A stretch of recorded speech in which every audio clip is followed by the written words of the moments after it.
Effectivement, les motivations qui poussent les gens à résister sont diverses et changeantes d'un individu à l'autre. La première motivation est le sentiment nationaliste, suivi de la volonté de lutter contre le fascisme.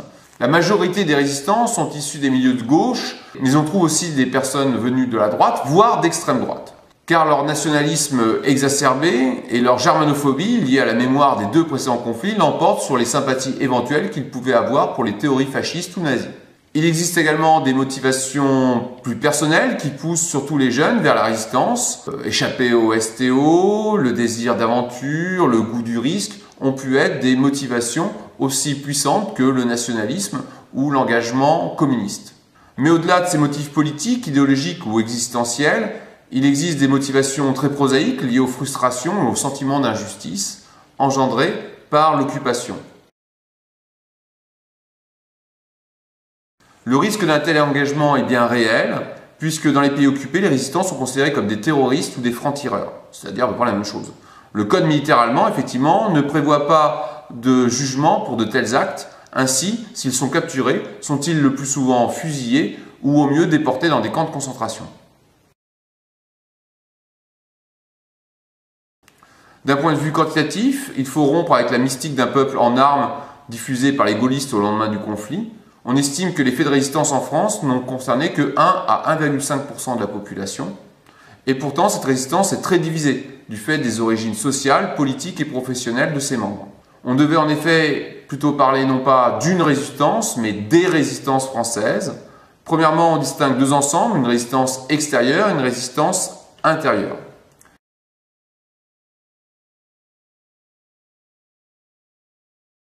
Pour la résistance extérieure, elle commence le 18 juin 1940 par l'appel lancé par le général de Gaulle sur la radio anglaise, la BBC, qui invite militaires et spécialistes de l'armement à venir à Londres pour poursuivre la lutte. Cet appel marque la naissance de la France libre. En juillet 1940, la France libre, ce sont seulement 7000 hommes environ autour du général de Gaulle à Londres et à peine plus de 22 000 en décembre.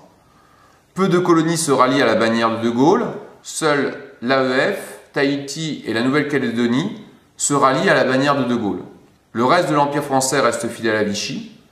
Pour ajouter à la faiblesse de Gaulle, la France libre n'est pas reconnue par les Alliés comme un gouvernement en exil. Et la France libre n'a pas de lien, pas de contact avec les premiers mouvements de résistance en France. En parallèle, les services secrets britanniques commencent à déployer des réseaux SOE de conseils de renseignement militaire sur le continent.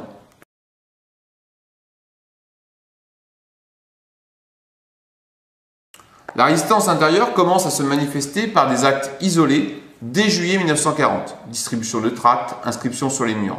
En zone sud, l'absence des Allemands facilite la formation spontanée, parfois désordonnée, de groupes et de réseaux comme combats ou francs-tireurs.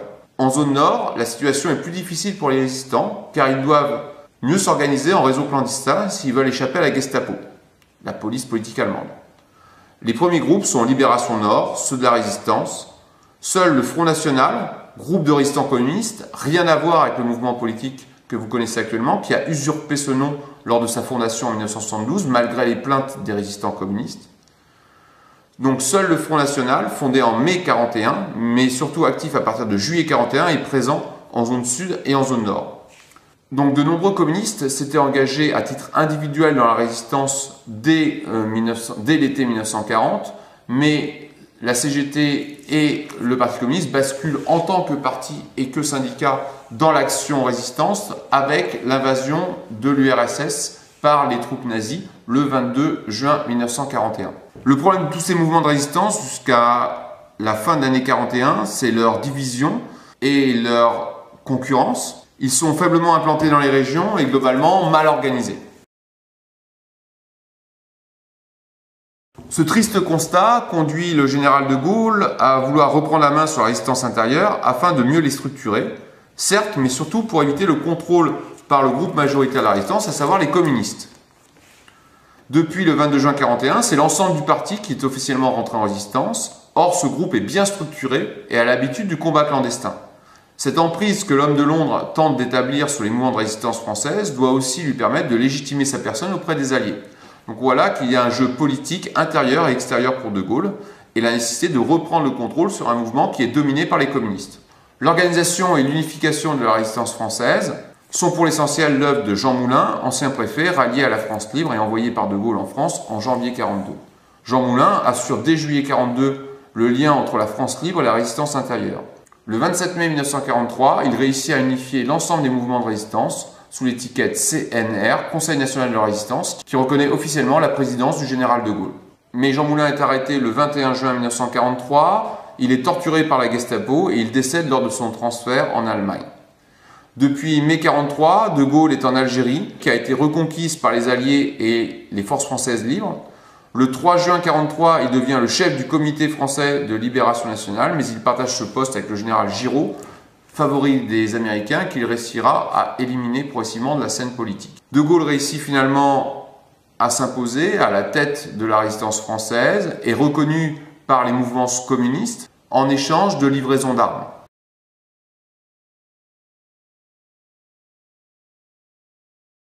Le printemps 1944 marque une accélération des parachutages anglais qui permettent d'équiper la résistance d'armes et de moyens de communication solides. Leur partage ne se fait pas sans tension ni difficulté. L'usage de ces équipements fait aussi l'objet de deux approches différentes. Les communistes sont adeptes de l'action immédiate ou action directe. De petits groupes de 3 à 9 personnes mènent des attentats et des sabotages pour déstabiliser l'occupant et disperser ses forces sur les points non stratégiques, favorisant ainsi les intérêts des Alliés. C'est la stratégie de guérilla. Les gaullistes pensent plutôt constituer des maquis constitués de dizaines, voire de centaines de combattants, puissamment armés et bien encadrés, afin d'aider les Alliés lors des phases de débarquement. À partir du débarquement, la stratégie du FFI gagne en cohérence et en efficacité, les sabotages se multiplient, les accrochages ralentissent, voire stoppent les mouvements des troupes allemandes, favorisant ainsi la rapide progression des Alliés. Lors de la phase de libération, les résistants ont 3 rôles importants. D'abord, ils servent d'éclaireurs pour renseigner les troupes alliées sur le dispositif de défense allemande. Ils permettent de libérer les villes, délestant ainsi les troupes anglo-américaines de la libération des territoires urbains, toujours complexes pour celui qui attaque. Enfin, les résistants jouent un dernier rôle important, ils nettoient les poches de résistance à l'arrière du front, ce qui permet aux Alliés d'avancer beaucoup plus vite. Le général Patton dira que la résistance française a joué le rôle de division militaire. La résistance française extérieure libère le sud de la France grâce au débarquement du 15 août 1944. Progressivement, les troupes de la résistance sont désarmées par le gouvernement devenu légal du général de Gaulle.